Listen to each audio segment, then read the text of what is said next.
kita sambung lagi pengajian kita, iaitu ayat yang ke-8 daripada surah Al-Baqarah, muka surat 3. A'udzubillahi minasyaitonirrajim.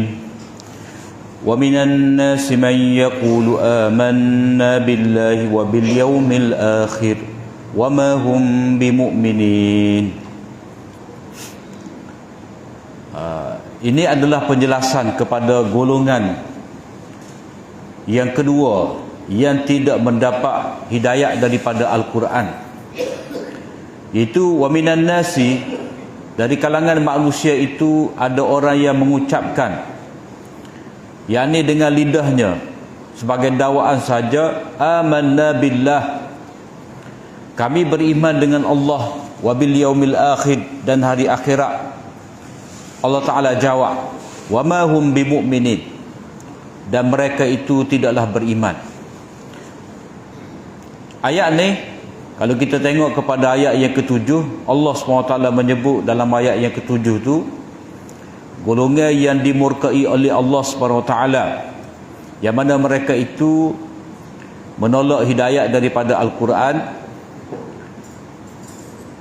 dengan cara terang-terang, sehingga mereka tidak pernah nak mendengar hidayat, tidak pernah terlintas dalam hati mereka itu untuk terima hidayat dari Allah SWT.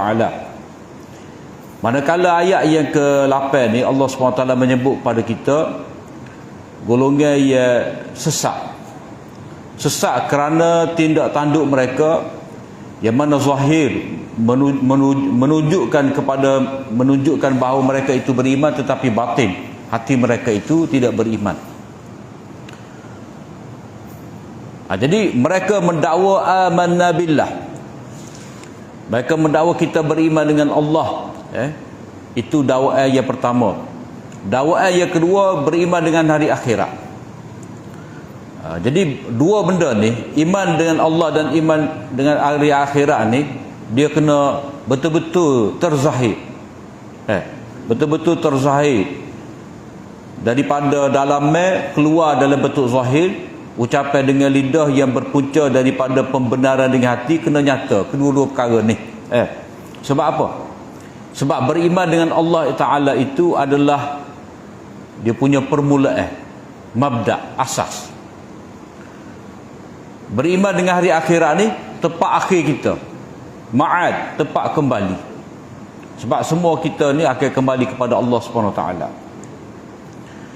Jadi Allah Ta'ala jawab dakwaan mereka, kata-kata mereka. Allah Ta'ala kata wa ma hum bimu'minin. Jadi wa ma hum itu mereka tidak, itu bantahan dari Allah Ta'ala. Allah Ta'ala jawab dakwaan mereka itu.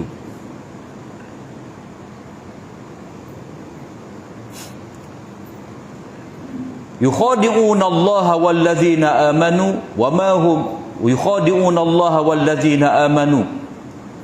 Ini tujuan daripada mereka mendakwa tadi, tujuan daripada kata-kata mereka. Yukhadi'un Allah, mereka itu cuba memperdayakan Allah. Ini adalah tujuan kata-kata tadi. Mereka nak memperdaya Allah dan orang-orang yang beriman. Wa ma yakhda'una illa anfusahum. Natijah daripada percubaan mereka ini, wa ma yakhda'una illa, tidaklah mereka itu menipu melainkan diri mereka sendiri. Maknanya Allah Ta'ala balik, Allah Ta'ala balik, Allah Ta'ala dedahkan bahawa pada hakikatnya mereka tipu diri sendiri. Sebab orang menipu ni sama-sama dia rasa dia cerdik. Jadi mereka itu hanya menipu diri sendiri, maknanya tak ada faedah langsung untuk kebaikan mereka di dunia dan akhirat. Wa ma yash'urun, dan mereka itu tidak sedar. Ini natijah kedua daripada penipuan mereka. Mana mereka ni tak faham, hilang daripada mereka itu oleh kerana ghabawah, ketidakcerdikan itu ada dalam diri mereka, sehingga mereka tak boleh nak memahami. Bila mana mereka itu cuba menipu Allah, pada hakikatnya mereka tipu diri sendiri. Itu wa ma yakhda'una illa anfusahum tu, itu natijah penipuan mereka. Mereka tipu diri sendiri, Wa ma yash'urun, hilang daripada mereka itu pemahaman yang betul, itu adalah natijah yang kedua kerana penipuan tadi. Fi qulubihim marad, dalam hati mereka itu ada penyakit. Penyakit ni maknanya akidah yang tidak betul kerana hasad dengki. Fazadahumullahu marada, akibatnya Allah SWT membalas, Allah Ta'ala tambah penyakit tadi. Ini balasan di dunia. Fazadahumullahu marada, penyakit ada dah, Allah Ta'ala tambah, yang ini di dunia. Di akhirat pula, walahum azabun alim, di akhirat mereka mendapat azab yang menyakitkan, bima kanu yakzibun, dengan sebab apa yang telah mereka lakukan, dengan sebab mereka telah berdusta. Mereka dakwa Islam, mereka dakwa iman, tetapi dakwaan itu adalah dusta. Jadi akibat daripada mereka berdusta tadi dalam dakwaan, Allah Ta'ala tambah penyakit, itu yang pertama. Yang kedua, mereka mendapat azab di akhirat. Sebab apa? Sebab berdusta. Jadi Allah Ta'ala memberitahu kepada kita bahawa golongan munafik ni, dia menganggap betul cara dia tu, sebenarnya mereka berdusta, mereka menipu. Kemudian Allah SWT menyebut lagi dalam ayat yang ke-11 ni, sapalah kepada ayat yang ke-15. Allah SWT menyebut kepada kita tanda-tanda orang munafik. Kalau kamu nak kenal orang munafik, kamu tengok hak ni. Wa idza qila lahum la tufsidu fil ard qalu innama nahnu muslihun. Dan apabila dikatakan kepada mereka itu, janganlah kamu melakukan kerosakan di atas muka bumi, qalu, mereka jawab dengan mendakwa, sebenarnya kamilah orang-orang yang cuba membaiki, cuba mengelokkan keadaan. Jadi di sini Allah Ta'ala menyebut kepada kita kejelekan mereka yang pertama.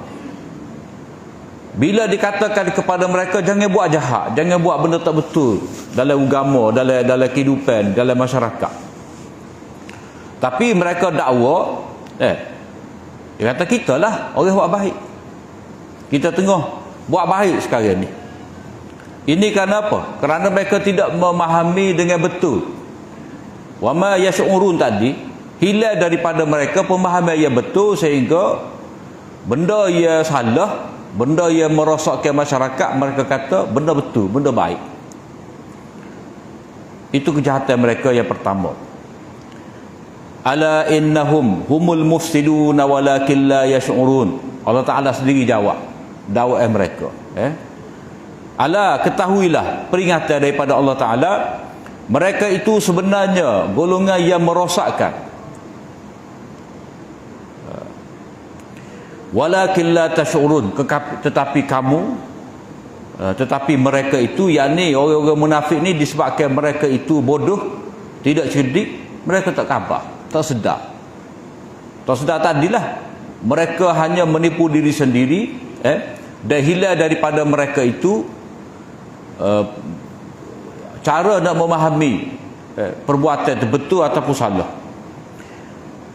Kemudian kejelekan mereka yang kedua, wa idza qila lahum aminu kama amanan nas, dan apabila dikatakan kepada mereka itu berimanlah seperti mana orang ramai beriman, qalu anu'minu kama amanas sufaha, mereka jawab. Jadi bila orang beriman ni, bila sahabat, bila orang-orang soleh tegur mereka, kamu kena beriman dengan betul lah seperti mana orang lain beriman, maka mereka yang munafik tadi jawab, anu'minu kama amanas sufaha.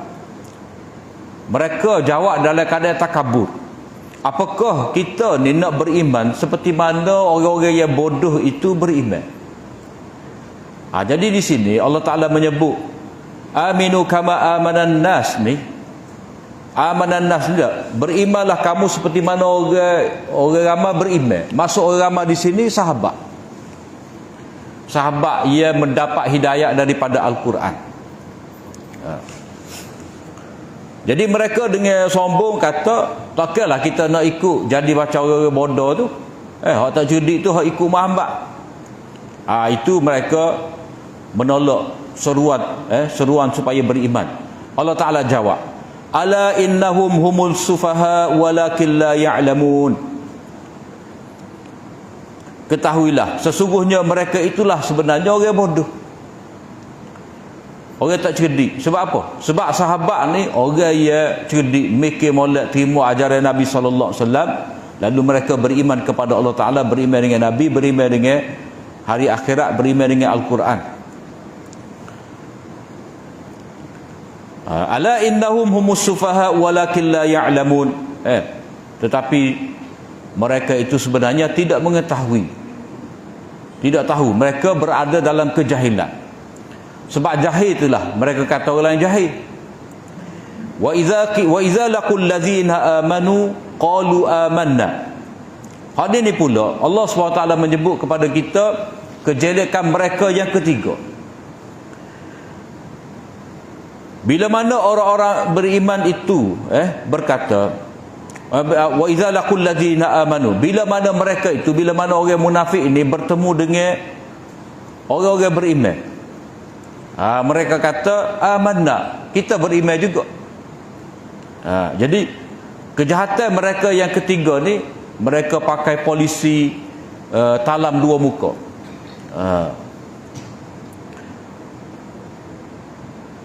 Wa idza khalau ila syayatinihim, bila mana mereka itu pergi secara bersendirian, tak ada orang lain, duduk hanyalah dengan syayatinihim, syaitan-syaitan mereka, taghut mereka. Qalu inna ma'akum, jangan bimbang, kita tetap bersama dengan kamu. Innama nahnu mustahzi'un, sebenarnya kita ni pandai, boleh mempersendakan orang-orang beriman itu. Jadi itu cara dia. Jadi kejahatan mereka yang ketiga ni, bila mana mereka bertemu dengan orang beriman, dengan sahabat duduk sekali, mana kita semaya sekali dan dengan demo, kita duduk zikir sekali, kita semaya berjemaah sekali, kita pun beriman juga, duduk dalam majlis Nabi sama-sama beriman. Tetapi paling punggung je, mereka pergi dalam keadaan tidak disedari oleh orang tak nampak, mereka balik kepada ketua-ketua mereka. Syayatinihim ni, syaitan mereka ini merujuk kepada orang kafir dalam ayat yang kenal, taghut mereka, syaitan mereka. Sebab orang-orang munafik ni, dia jadi tali penyambung, lidah penyambung kepada golongan engkar tadi. Golongan engkar yang kita sebut kemarin, kalau merujuk kepada musyrikin Mekah, Abu Jahal, Abu Lahab, Walid ibn al-Mughirah. Kalau merujuk kepada orang-orang Madinah, iaitu orang Yahudi yang kerah kepala, seperti Ka'ab bin al-Ashraf, dan juga Huyai bin Akhtab. Jadi Huyai bin Akhtab ni lah, dan juga siapa dia ni, Ka'ab bin Ashraf ni lah kepala pengak, syayatin mereka. Jadi mereka ni siapa dia? Orang-orang seperti Abdullah bin Ubay bin Salul dan pengikut-pengikut mereka. Jadi golongan munafik ni, kalau kita baca dalam kitab tafsir, mereka kata dia boleh terdiri, munafik di zaman Madinah ni, mereka ni boleh terdiri daripada orang Yahudi yang berpura-pura masuk Islam. Yang kedua, dari kalangan orang Mekah, orang Madinah juga, di kalangan Pokok Aus dan Khazraj, seperti Abdullah bin Ubay bin Salul tu. Jadi orang munafik di zaman Nabi tu, sama ada mereka ni orang Yahudi berpura-pura masuk Islam, ataupun mereka ni orang-orang Aus dan Khazraj, atau saya beriman kepada Nabi SAW dengan ikhlas. Mereka nanti tak peluang. Jadi mereka kata qalu inna ma'akum, kita masih bersama kamu. Jadi ayat di sini menggambarkan kepada mereka, polisi mereka talam dua muka ni, dia jadi tali baru orang-orang Yahudi, sehingga pemimpin Yahudi itu bimbang. Mana yang hebat mereka ni bersikap talam dua muka duduk dengan sahabat ni, sehingga pemimpin mereka, syaitan mereka ni tengok bimbang. Kamu duduk dengan Muhammad, kamu duduk dengan Abu Bakar, Umar tu dah macam kamu duduk alik dia tu. Jadi mereka kata kepada pemimpin-pemimpin mereka, qalu inna ma'akum, jangan dibimbang, kita tetap bersama dengan kamu lagi. Maknanya di situ Allah Ta'ala gambarkan kepada kita betapa liciknya mereka itu duduk bersama dengan sahabat. Jadi sebab itulah Allah SWT sebut satu persatu sifat mereka. Tak cukup dalam Quran, dalam hadis Nabi pun Nabi SAW sebut sifat mereka. Allahu yastahzi'u bihim wa yamudduhum fi tughyanihim ya'mahun. Khulasah daripada cerita orang munafik ni sebenarnya, Allah SWT lah sebenarnya yang mempersendakan mereka. Maknanya mereka ni habis masa. Allah Ta'ala balah, Allah Ta'ala mempersendakan mereka ni. Maknanya Allah Ta'ala balah cara istihza' mereka, cara persendaan mereka dengan cara tu juga. Allah Ta'ala balah perbuatan mereka itu dengan cara yang sama. Sebab apa? Sebab mereka ni habis masa. Habis masa, habis tenaga. Sebab apa? Sebab hanya nak menyenangkan pemimpin-pemimpin taghut mereka, syaitan mereka itu saja. Yang kedua, Allah Ta'ala balas dengan cara mana? Wa yamudduhum fi tughyanihim ya'mahun. Mereka itu dibiarkan dalam apa kesesatan mereka itu dalam keadaan meraba-raba, tak jumpa cari jalan hidayah.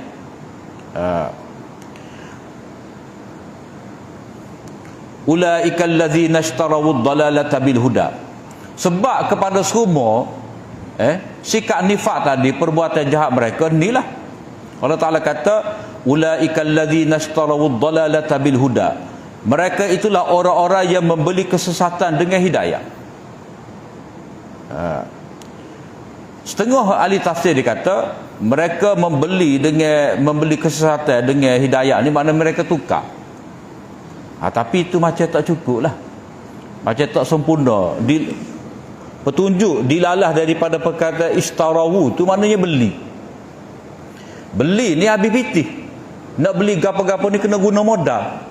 Dan mereka ni Allah Ta'ala sebut nego. Mereka beli ulaika allazina ishtarawu ad-dalalata bil huda. Mereka adalah orang-orang yang membeli kesesatan bayar dengan hidayah. Fama rabihat tijaratuhum, maka mereka tidak mendapati keuntungan dalam perniagaan mereka. Wa ma kanu muhtadin, dan mereka itu bukan jenis orang yang mendapat hidayah. Jadi di sini Allah Ta'ala sebut kepada kita dua kalimah yang kita kena tengok molek. Mereka yang pertama beli. Fama rabihat tijaratuhum, tak untung perniagaan mereka. Jadi bila kata beli, dia kena guna pitih,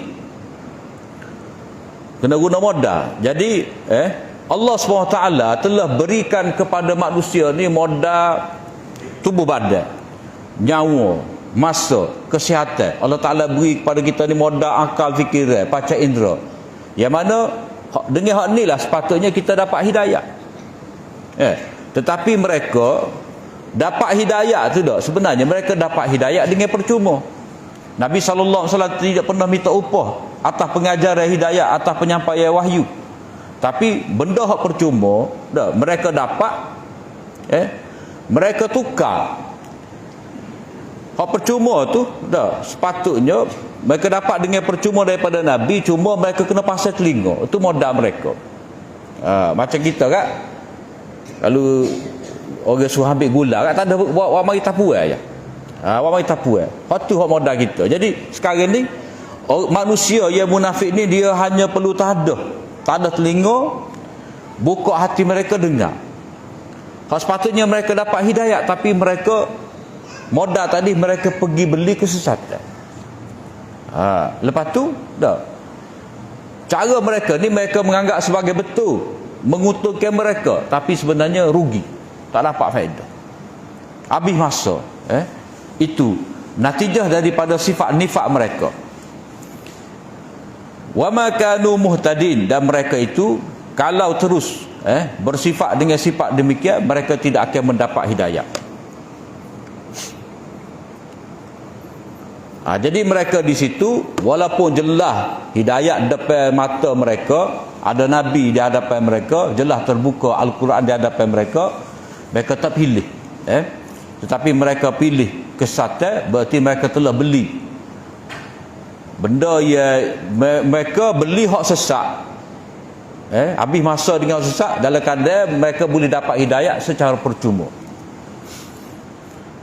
Kemudian Allah SWT menyebutkan lagi kepada kita untuk kita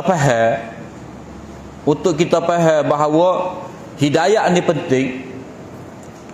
Yang mana hidayah ni dibawa oleh Nabi, dan Nabi pula ni memberi inzar, amaran kepada kita. Maka Allah SWT mari lalu kaedah perumpamaan.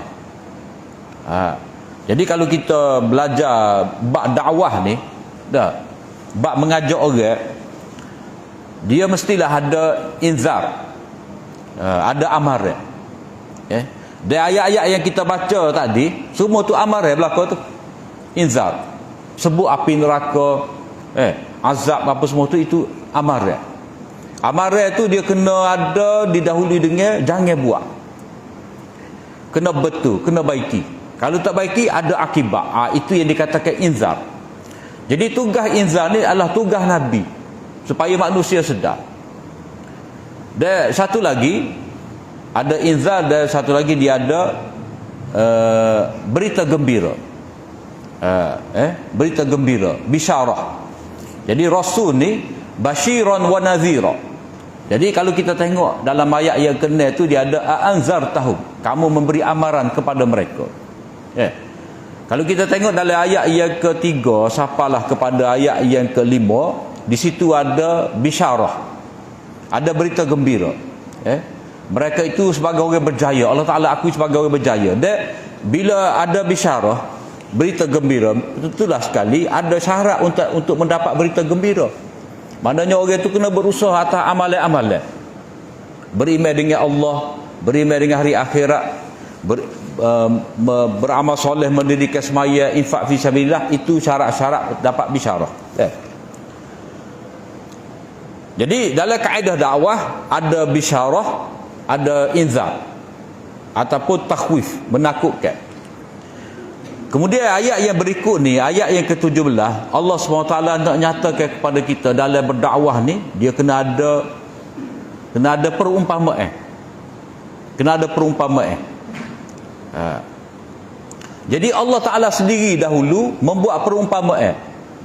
Supaya apa? Supaya perkara-perkara akidah ni, perkara iman, perkara Islam, perkara tauhid, yang mana perkara akidah ni perkara konsep, kita tak boleh nak tengok. Benda ni kita kena fikir, kena memahami. Jadi nak memahami benda yang bersifat abstrak ni, benda yang bersifat maknawi ni, kita kena huraikan dengan cara benda yang boleh kita nampak.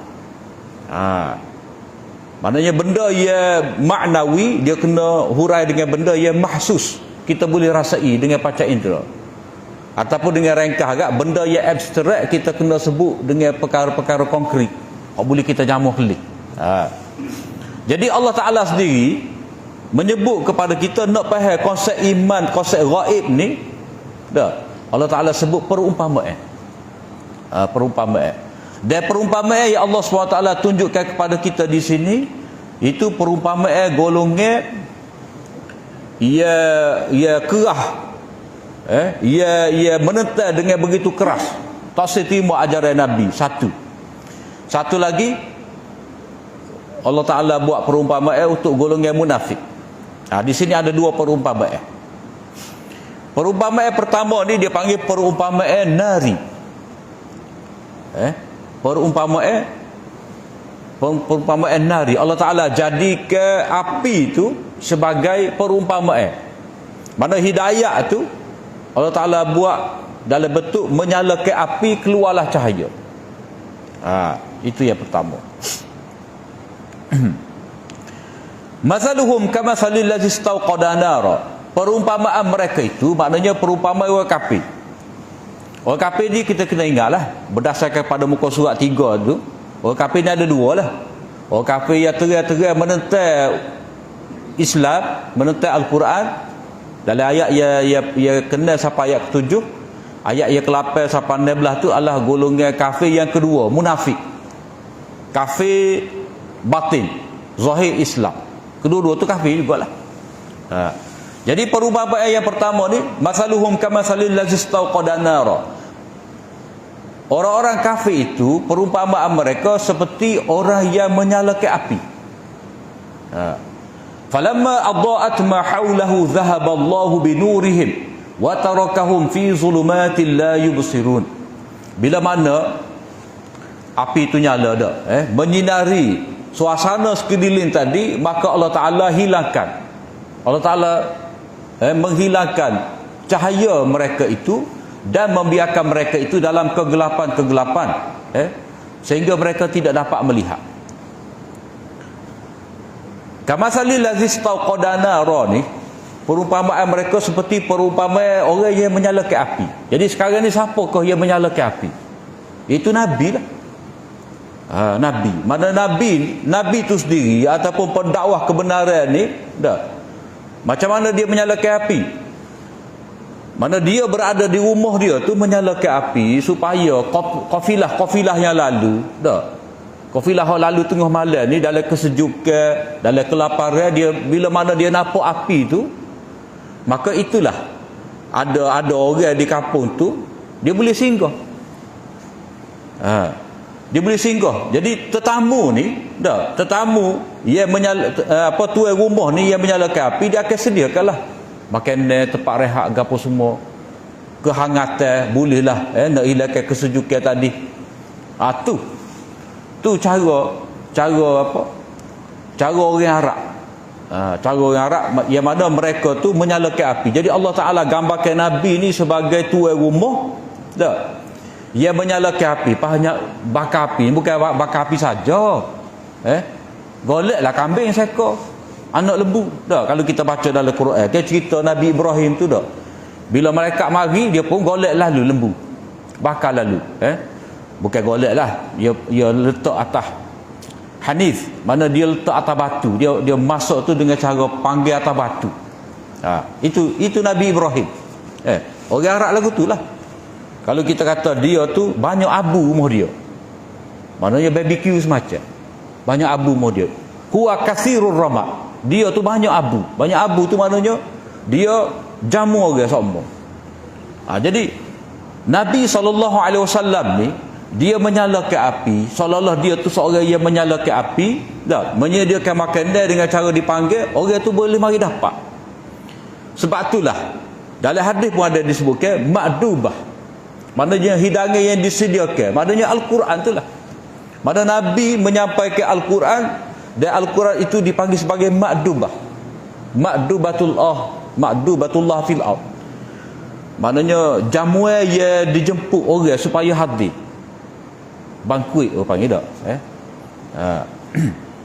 Jadi Nabi menyalakan api dengan tujuan untuk mereka tu dapat hidayah.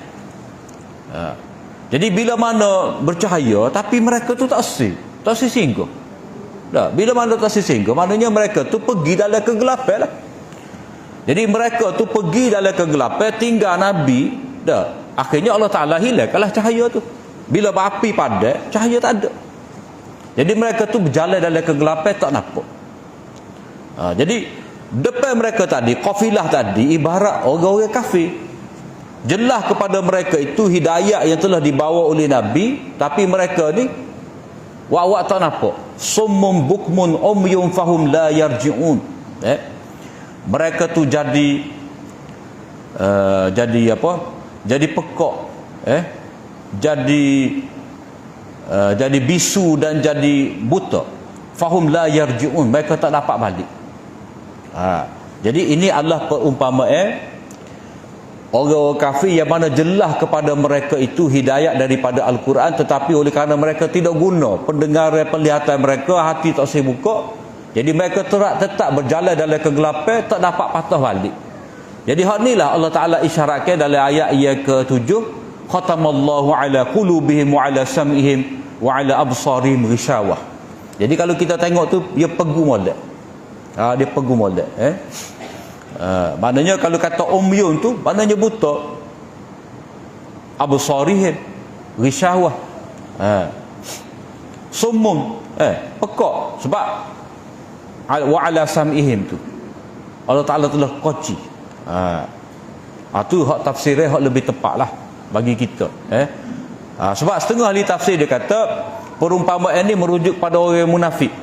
Kedua-dua ni munafik. Tetapi ada juga di kalangan ulama ia berpendapat bahawa perumpamaan yang pertama ni dia merujuk kepada orang kafir yang degil tadi. Patuh mana perumpamaan untuk orang munafik? Au kasayyibin minas samai fihi zulumatun wa ra'dun wa barqa. Atau orang kafir itu. Atau orang kafir itu atau orang kafir jenis kedua, yakni munafik. Tadi kafir yang engkar, kafir mu'anidin. Atau mereka itu seperti apa? Kasayyibin minas sama', seperti hujan yang turun daripada langit. Fihi zulumatun wa ra'dun wa barqa.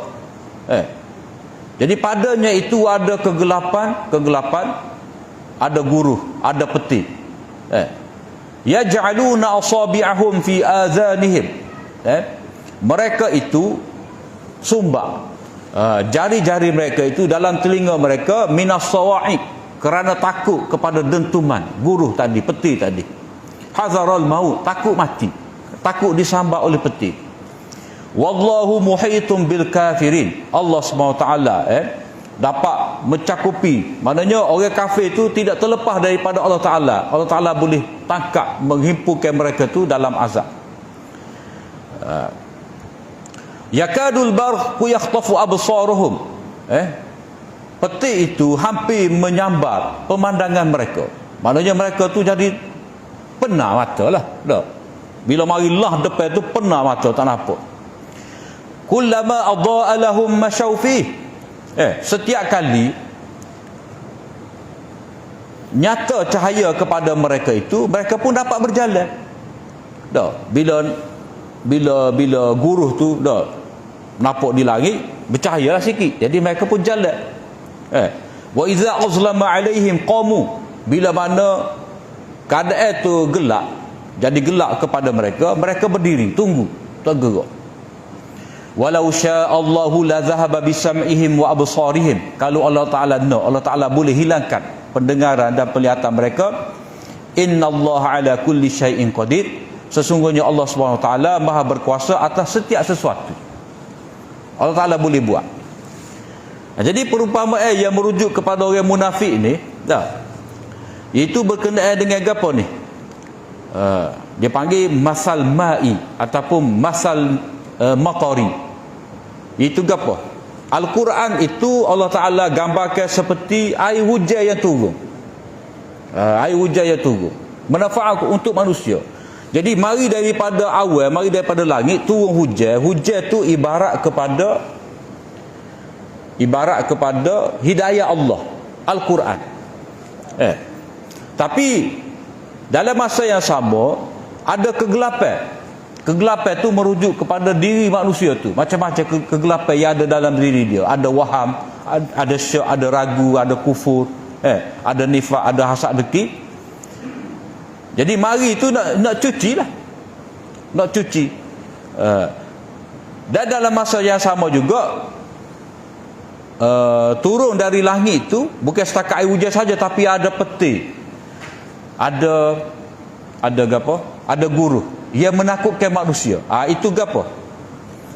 Jadi turun kepada manusia tu ada perintah-perintah Allah Ta'ala dan juga ada larangan, ada ancaman. Jadi ancaman itulah benda-benda yang menakutkan. Jadi ancaman itu ibarat peti dan guru. Ancaman itu ibarat peti dan guru. Jadi menakutkan manusia. Jadi orang-orang munafik ni bila kata nampak cahaya, mereka jalan.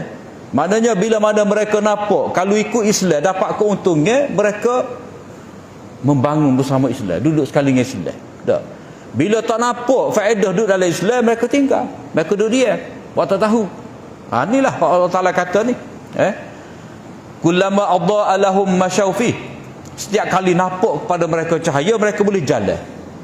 Maknanya kalau mereka tu nampak duduk dengan Islam ni, boleh harta ghanimah, Mereka tak pergi perang tapi nak juga. Kalau ada habu zakat, mereka nak juga.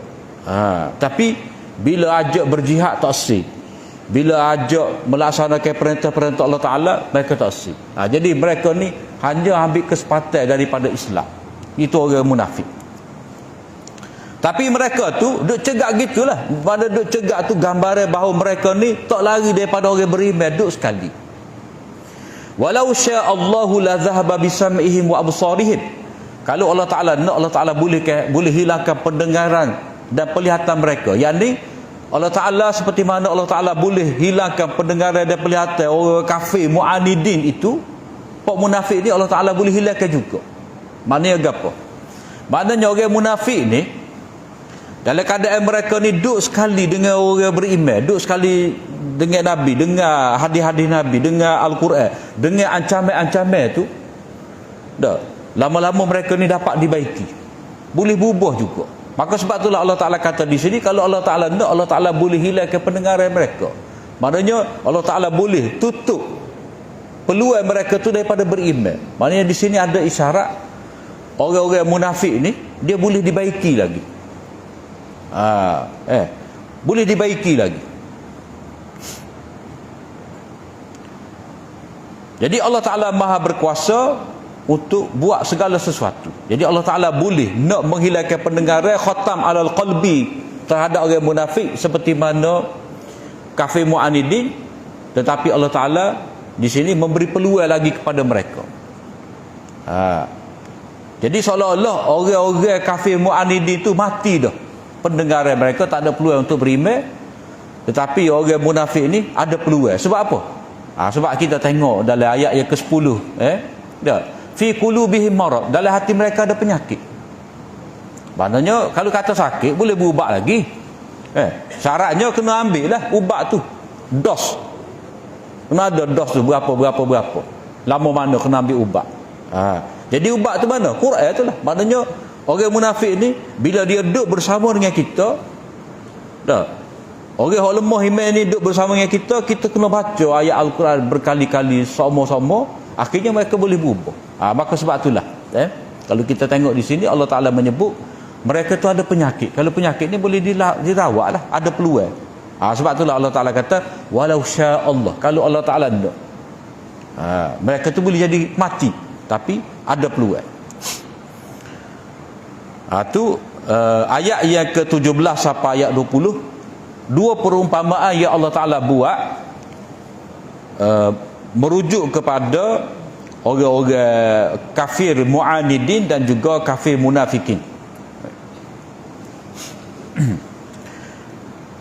Kemudian bahagi ayat 21 sampailah ayat ke-25 ni, Allah SWT menyebut kepada kita dakwah iman Islam itu. Butiran dakwah Islam tu gapo? Yang pertama dakwah tauhid.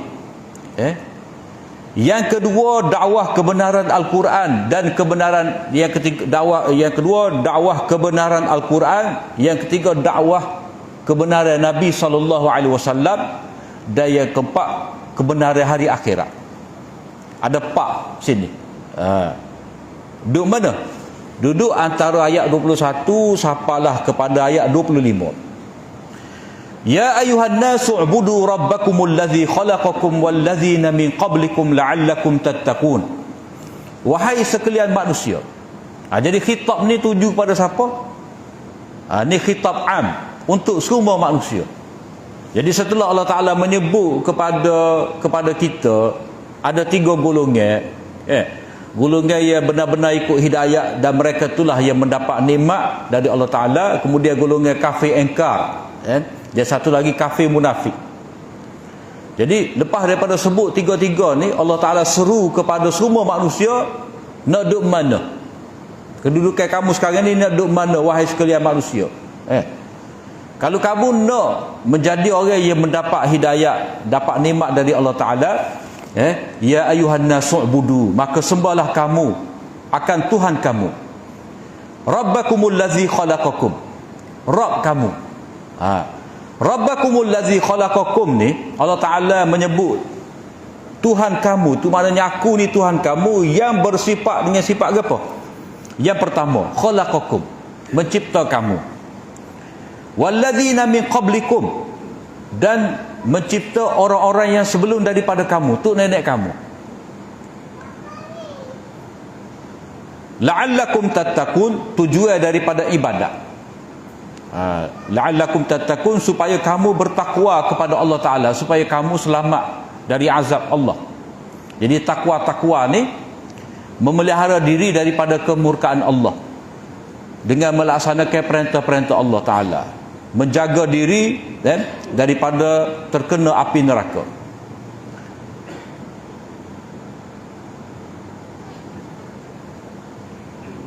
Jadi Allah Ta'ala tu sifat dia yang telah mencipta kamu.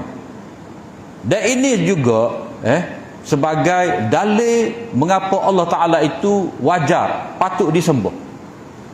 Kerana Allah Ta'ala mencipta kita. Jadi kita ni daripada tak ada kepada ada. Itu orang panggil nikmatu ijad. Allah Ta'ala mengurniakan kepada kita kewujudan sehingga kita ada. Bukan setakat kita ada. Allah Ta'ala mencipta kita ni daripada tak ada melalui orang-orang yang telah ada. Walladzina min qablikum tu melalui perantaraan orang-orang sebelum daripada kamu. Walladzina min qablikum tu nenek kita lah, ayah kita, mak kita, tu nenek kita. Maknanya Allah Ta'ala cipta kamu daripada tak ada. Walladzina min qablikum, yakni melalui orang-orang sebelum daripada kamu. Maknanya Allah Ta'ala cipta kamu ni dengan asbab ibu bapa, supaya kamu bertakwa kepada Allah Ta'ala. Ni orang panggil nikmatu ijad. Ada setelah daripada tiada. Dan ini juga adalah dalil mengapa Allah Ta'ala wajar kita sembah. Allazi ja'ala lakumul arda firasha, Allah Ta'ala tu jugalah yang telah menjadikan untuk kamu ni bumi sebagai hamparan. Maknanya diciptakan bumi untuk kamu ni dengan ditetapkan bahawa bumi ni jadi hamparan untuk kamu. Maknanya kamu boleh gerak, berjalan dalam keadaan tidak sengit. Tidak sengit. Kemudian was-samaa binaa. Ini kalau kita bila allazi khalaqakum tu yang pertama, walladzina min qablikum nikmat yang kedua. Allazi ja'ala lakumul ardh, nikmat yang ketiga. Was-samaa binaa, dan langit itu sebagai binaan, kubah untuk kamu. Maknanya binaan yang melindungi kamu. Kalau kita belajar sains ni kan, mana langit ni dia ada lapisan-lapisan dia tu, lapisan atmosfera dia tu, yang dapat menapis sinar matahari tu daripada sapa pada kita. Dia ada berlapis-lapis tu. Jadi satu binaan yang melindungi kamu daripada bahaya. Yang kelima, wa anzala minas samaa'i maa'a, dan dia telah menurunkan, Allah Ta'ala telah menurunkan daripada langit itu air. Fa akhraja bihi minas samarati rizqan lakum. Fa akhraja bihi, natijah daripada turun air daripada langit tadi, maka Allah Ta'ala keluarkan dengan sebab air tadi minas samarat, sebahagian daripada buah-buah yang menjadi rezeki untuk kamu. Maksudnya kamu boleh meneruskan hidup. Jadi kalaulah ayat allazi khalaqakum wallazina min qablikum itu sebagai nikmatu ijad, maka ayat yang berikut tu dia panggil nikmatu imdad. Nikmatu imdad ni apa? Maknanya setelah kita ada ni, Allah Ta'ala hulurkan, Allah SWT sentiasa membekalkan nikmat-nikmat dia untuk kita meneruskan hidup, supaya kita terus ada. Jadi dia ada dua hidayah. Dia ada dua nikmat. Nikmat ijad, daripada tak ada jadi ada. Nikmatu imdad, kalau ada ni dapat terus hidup. Ada tempat tinggal. Ada tempat tinggal, ada rezeki, ada buah-buah. Itu semua adalah apa? Allah Ta'ala menghuraikan kepada kita dia tu sebagai Rabbul Alamin.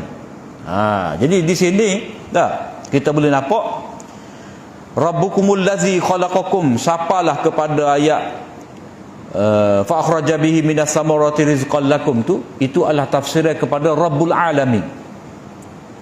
Surah Fatihah, surah Fatihah, Alhamdulillahi Rabbil Alamin. Tuhan sekalian alam tu siapa dia? Asin ni Allah Ta'ala hurai. Jadi dalam kaedah ni dia panggil tafsir Quran bi Quran. Jadi kalau kita panggil tadabbur ni, kita sebut dah baru ni tadabbur ke apa? Tadabburul kalam ni an-nazaru fi awalihi wa akhirihi. Tadabbur ni ke apa? Kita tengok kalam itu daripada awal sampai akhir dan kita boleh patah balik. Jadi sebab itulah tadabbur ni, asal mana tadabbur ni duduk belakang. Jadi di antara makna pengertian tadabbur tu bila kita baca Quran, bila kita baca tengok alah ke depan, kita jangan lupa patah balik tengok. Kerana di belakang itulah ada benda-benda yang kita perlu renung balik. Ataupun hak bahagian hadapan ni sebenarnya menafsirkan hak bahagian hadapan. Sebab itulah kita kata surah Fatihah ni dia muqaddimah kepada Quran. Jadi hak ada dalam Quran ni mana tafsirnya dia, sinilah muka surat ke hadapan. Sebab itulah dia ada kaedah tafsir Quran dengan Quran. Dia kena tengok semacam, kena tengok, baca berjujur sombong, lepas tu segera tak faham cari belakang, ada tafsirnya dia. Jadi di sini juga huraya kepada Rabbul Alamin. Allah sebagai Rabb tu apa? Mana Tuhan yang mencipta, Tuhan yang mentadbir alam, mentadbir langit, mentadbir bumi. Wa anzala minas sama'i ma'a tu, siapalah rizqan lakum, mana dia yang mentadbir dan yang memberi rezeki. Tu maknanya Allah sebagai Rabb, dia mencipta, dia mentadbir dan dia yang memberi rezeki. Dia satu lagi, dialah yang memberi hidayah. Dia memberi hidayah ni duduk dalam ayat ke-23. Fala taj'alu lillahi andada wa antum ta'lamun. Jadi setelah dinyatakan kepada kita bahawa siapakah Allah, siapakah Allah Tuhan yang mencipta alam semesta ni, mentadbir dan memberi rezeki kepada kita ni, maka dengan sebab tadi, maka janganlah kamu jadikan bagi Allah Ta'ala itu tandingan, serupa-serupa dengan dia, sekutu yang berkongsi dengan dia. Jangan, tak layaklah, sebab tak ada tandingan bagi Allah. Jadi Allah Ta'ala beritahu kepada kita di sini, yang mencipta alam semesta ni semua kita tahu bahawa Allah. Wa antum ta'lamun. Sedangkan kamu tahu Allah lah yang mencipta, Allah lah yang mentadbir, Allah lah yang memberi rezeki. Maka bila begitu, segala pengabdian kamu, ibadat dan doa kamu hendaklah beri kepada Allah. Kamu tahu apa? Kamu tahu bahawa Allah lah yang mentadbir alam semesta, yang mencipta kamu, yang memberi rezeki kepada kamu. Dialah yang berhak disembah, dan dialah yang patut kamu seru, tidak seru selain daripada Allah Ta'ala. Wa antum ta'lamun. Kamu pun tahu dalam bab pentadbiran ni Allah Ta'ala. Jadi hak ni wa antum ta'lamun ni dia kena tengok ayat depan. Ayat depan. Sebab itulah Quran ni dia kena baca, jangan pilih surah ya. Dia lagu mana dia buat rutin dia. Malam-malam dia baca surah Al-Mulk. Pagi-pagi dia baca surah Yasin, hari Jumaat dia baca Kahfi je. Dia baca hak penting-penting je. Hak lain tak baca. Jadi Allah Ta'ala nak supaya kita baca ni macam Ar-Rahil wal Murtahil.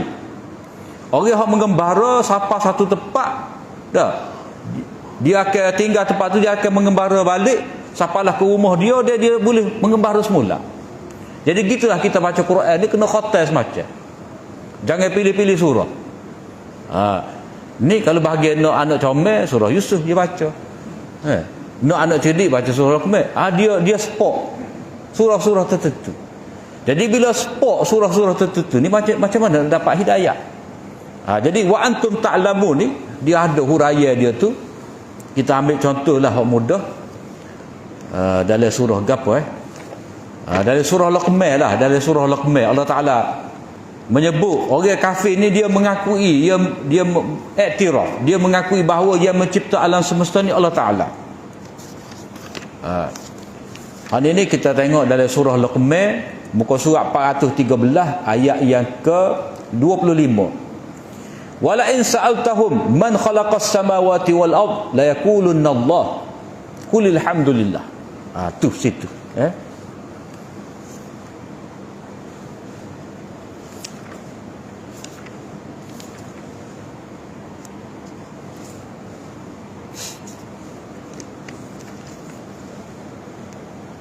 Itu penciptaan saja dah tapi kalau nak hak sedap lagi, muka surat 403 surah Al-Ankabut ayat 61 ayat 62 ayat 63. Situ tandalah dah kita tak bacalah, tanda situ. Wa antum ta'lamu tu mana kamu mengaku. Jadi kalau kita nak tulis tepi Quran kita tu tafsir Quran bil Quran surah Al-Ankabut ayat 61 sampai 63. Kita pakai sipir gitu maknanya boleh tengok cari. Itu bahagia risalah Islam tu isi kandungnya seruan Al-Quran yang pertama, maknanya mentauhidkan Allah Rabbul Alamin, tauhid rububiyah.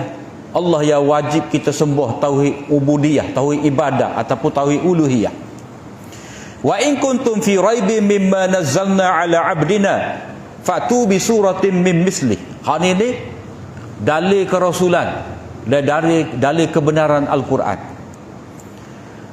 Wa in kuntum, sekiranya kamu ni berada dalam keraguan mimma nazzalna, terhadap apa yang kami turunkan atas hamba kami. Hamba kami maknanya nabi tu dia hamba, mana nabi tu beribadat menyeru kepada Allah. Jadi Allah Ta'ala nak tekankan lagi bahawa nabi tu dia adalah hamba Allah, ia menyembah Allah. Dia bukan andad, bukan tandingan bagi Allah. Sebab ada setengah daripada orang Islam dia kata nabi ni macam Tuhan lah, Allah dengan Muhammad ni tak cerah tak tangga. Lagu mana? Bahaya tu. Bahaya tu. Sebab dia kata boleh minta dengan Allah, boleh minta dengan nabi. Lagu mana? Hak dia mau katalah madak-madak ya Rasulullah. Ataupun hak dalam nasyid hak dia mau duk baca tu Allah aghithna ya Rasulullah. Ke mana? Tu seru selain daripada Allah tu. Dia kena seru ni Allah. Kita belajar dah mari dulu. Bak nak minta pertolongan ni minta dengan Allah. Jadi nabi ni tak ada depan kita tak boleh minta tolong dengan dia. Nabi tak hadir, tak ada depan kita. Jadi kita nak minta tolong dengan dia lagu mana? Malaikat kita kata nabi ni dia ada kuasa gaib, dia boleh mendengar kata-kata kita. Itu tak betul tu. Sebab apa? Sebab kalau kita selawat kepada nabi, ada malaikat yang tulis sapa kepada nabi. Maknanya nabi tak tahu ilmu gaib. Nabi tak dengar kita kata, kita berbicara. Bila kita selawat, barulah malaikat menyampaikan kepada nabi. Jadi Allah Ta'ala sebut di sini ala abdina, atas hamba kami Muhammad. Muhammad tu hamba, orang yang benar-benar patuh, orang yang benar-benar beribadat pada Allah Ta'ala setelah dia ma'rifatullah. Abdina tu mana tak lepas daripada sifat ibadat. Tidak macam golongan batiniah. Golongan batiniah dia kata bila kita kenal Tuhan, bolehlah semaya je. Hak semaya, hak tunggil-tunggil lagi dia kata dia dah. Hak tunggil-tunggil tu dah. Hak tak kenal Tuhan, kita hak kenal Tuhan ni bolehlah semaya. Dalam ayat ni Allah Ta'ala isyarat pada kita bahawa sifat sebagai hamba tu tidak pernah hilang daripada Nabi. Nabi sentiasa beribadat kepada Allah Ta'ala. Jadi kalau kamu meragui terhadap wahyu yang kami turunkan kepada hamba kami, fa'tu bi suratin min mislih. Kalau kamu meragui hidayah Al-Quran itu, maka bawalah satu surah sepertinya. Wad'u syuhada'akum min dunillah, dan datangkanlah saksi-saksi kamu selain daripada Allah, in kuntum sadiqin, jika kamu benar dalam dakwaan kamu bahawa Quran ni bukan dari Allah. Kamu dakwa Quran ni daripada Muhammad. Jadi Allah Ta'ala nak menyatakan kepada kita di sini bahawa Al-Quran itu tidak dapat diragui walaupun percubaan telah dibuat. Walaupun boleh kata ramai-ramai, pakatan. Tapi hakikatnya cabaran ni daripada dulu sampai sekarang tak ada siapa boleh sambut.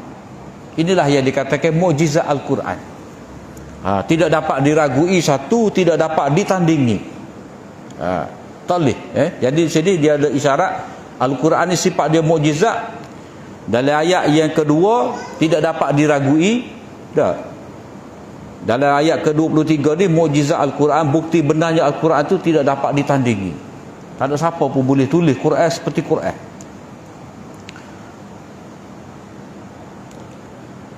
Itu dalil kerasulan Nabi sallallahu alaihi wasallam dan kebenaran Al-Quran. Fa in lam taf'alu wa lam taf'alu, ni ancaman.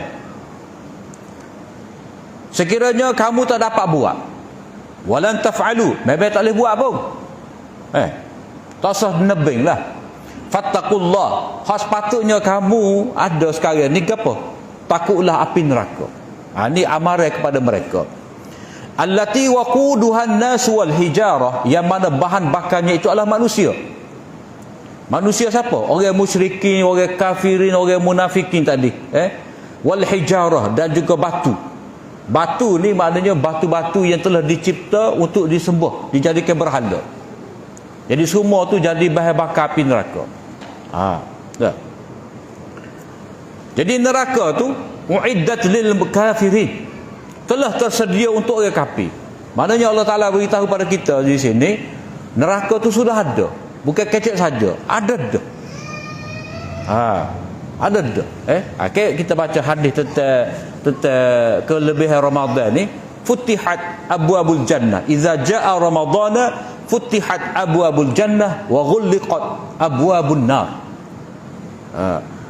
Bila masuk bulan Ramadan, bila mari bulan Ramadan, Allah Ta'ala buka seluas-luasnya pintu syurga, Allah Ta'ala kunci serapat-rapatnya pintu neraka. Jadi neraka tu ada dah. Ada pintu tu mana ada dah. Tak kira pintu saja. Dah. Orang tawar rumah dah.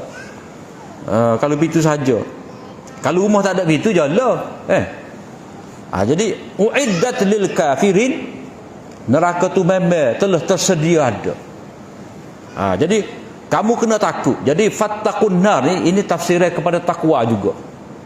Tafsiran kepada takwa, kamu melaksanakan perintah-perintah Allah Ta'ala semua tu dengan maksud apa? Takut pada neraka. Memelihara diri. Sebab salah satu daripada tafsiran Abu Hurairah berkenaan dengan takwa ni, dia kata kamu tidak pernah lalu ke jalan yang penuh dengan duri-duri. Tak. Jadi tentu sekalilah kamu menjaga diri kamu daripada terkena duri, terpijak duri. Itu makna takwa. Di sini takwa itu makna memelihara diri daripada kemurkaan Allah Ta'ala, yang mana itu menyebabkan masuk api neraka. Jadi ayat yang ke-24 ni, fa illam taf'alu wa lan taf'alu, itu adalah bukti kebenaran Al-Quran. Tidak dapat ditandingi sampai bila-bila. Fattaqun nar, adanya neraka. Jadi adanya neraka ni kita panggil inzar, ataupun takhwif ukhrawi. Dan tidak sekadar takhwif ukhrawi saja ada, Allah Ta'ala memberi berita gembira, bisyarah. Marilah ayat yang ke-25. Wa basyiril ladzina amanu wa 'amilus solihati anna lahum jannatin tajri min tahtihal anhar. Berilah berita gembira kepada orang-orang yang beriman dan beramal soleh. Jadi beriman itu beriman dengan Allah lah. Tak sebut dah di sini sebab sebut dah. Sebut dah pada ayat yang ketiga, keempat tu kita boleh faham dah. Beriman dengan Allah, beriman dengan hari akhirat, beriman dengan kitab-kitab terdahulu situ. Cuma kita kemarin kan ada sikit. Beriman dengan ghaib ni, beriman dengan Allah. Dah, ghaib daripada kita tak nampak. Allah, hari akhirat, qada dan qadar, dah, malaikat pun kita tak nampak. Masalah kita marinya tak apa kemah tu, beriman dengan kitab. Beriman dengan kitab-kitab tu ada depan kita. Macam mana gaib? Tak. Kalau jawapan kita pertama mari, cara mari kalam Allah, cara turun kalam Allah tu gaib kepada kita. Sebab kalau kita belajar tauhid ni, bab berkenaan kalam Allah ni agak rumit. Agak rumit payah. Sebab itulah akhirnya kita kena kata Allah Ta'ala ni berkata-kata bila sahaja dia nak, dengan cara dia nak. Gitulah mati kita. Jadi kalam Allah lagu tu hakikatnya. Dan hak kita nak sebut yang kedua, beriman dengan kitab Allah ni sebagai beriman dengan benda gaib, sebab segala ilmu tentang gaib ni kita hanya tahu melalui kitab Allah. Maknanya beriman dengan kitab Allah sebagai perkara gaib, kerana kitab Allah inilah sumber kepada ilmu gaib. Kita tidak dapat kenal Allah melainkan dengan kitab Allah. Tak. Kita tidak akan tahu tentang akhirat melainkan dengan kitab Allah. Tu beriman dengan kitab Allah sebagai daripada ilmu dengan gaib. Wa amilus solihat, dan beramal soleh. Beramal soleh ni maknanya beramal mengikut perintah Allah Ta'ala, yakni ibadat, semaya, infak dan sebagainya lah. Cuma sebut infak, semaya dengan infak ni dia sudah ada isyarat. Isyarat yang pertama, beramal soleh dengan tubuh badan kita. Wa mimma razaqnahum yunfikun tu, membelajarkan harta maknanya beribadat dengan harta. Haji dengan harta dan tubuh badan kita. Puasa tubuh badan saja. Jadi untuk orang beriman dan beramal soleh ni, annalahum, sesungguhnya takkid daripada Allah Ta'ala, untuk mereka itu jannatin tajri min tahtihal anhar, ada banyak syurga-syurga. Jannat ni maknanya terlindung. Nak beritahu pada kita, syurga ni dia bukan padai pasir, penuh dengan pokok-pokok. Kalau kata kebun ni, duduk dalam orang luar tak nampak, tu kebun. Macam jin, kita tak nampak jin. Jadi jannah ni, orang duduk luar tak nampak orang dalam. Mana rimbun, penuh dengan pokok-pokok.